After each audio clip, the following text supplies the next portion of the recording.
It's a strange one to me, but recent surveys suggested anywhere between 22 to 40% of adults now don't believe that Jesus even existed.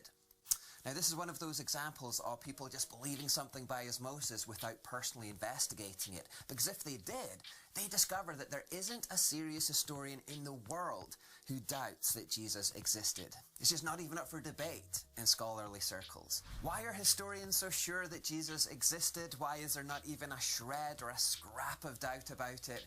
Well, in this episode, we're going to divide it into two sections. Firstly, we're going to look at the evidence from outside the Bible.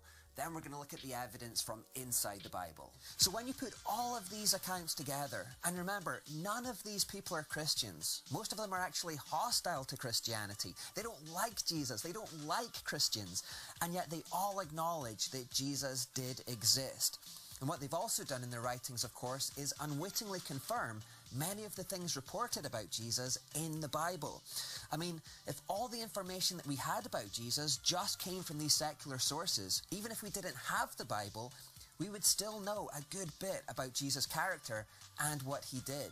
We know where he was born, where he lived, that he performed miracles, that he was crucified, when he was crucified, that he was worshipped as God from the very start, and we would know some of what he taught through the example of the early church.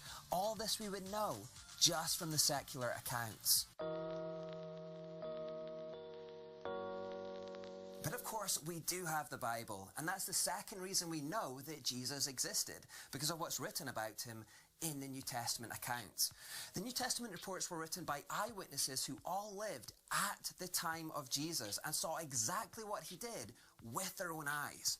Luke introduces his account by saying, "Many people have set out to write accounts about the events that have been fulfilled among us. They used the eyewitness reports circulating among us from the early disciples. Having carefully investigated everything from the beginning, I also have decided to write an accurate account for you, most honourable Theophilus, so you can be certain of the truth of everything that you were taught." There is just no doubt about the integrity of these books.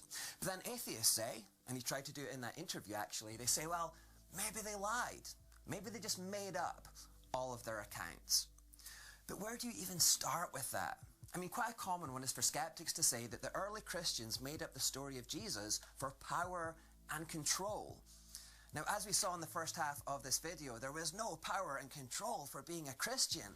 Go back and listen to Tacitus or Pliny the Younger again. There was no power or control. There was false accusation, there was persecution, there was torture, there was execution. That's what there was if you identified as being a Christian. They were treated like the scum of the earth, these people. They were sawn in half. They were fed to wild animals. They were stoned to death. They were chased out of their homes. The idea of going up to someone being sawn in half or stoned to death and saying, I can see right through all of this, you're just doing it for power and control, is just ludicrous. And here's another thing. Every one of the disciples, except for one, were killed because of these testimonies. You would think that if it was a lie, then at least one of them would crack under the torture and say, okay, this isn't worth it, guys. I'm not getting crucified or beheaded for something I know is a lie. But that's not what happened. Instead, they all went to their deaths absolutely adamant that what they had seen, what they had reported, was absolutely true. They were so sure of it that they preferred to be tortured and stoned and crucified rather than renounce what they'd seen. That message in the Bible, those letters, those Gospels, we would rather die than renounce those reports. So did Jesus exist?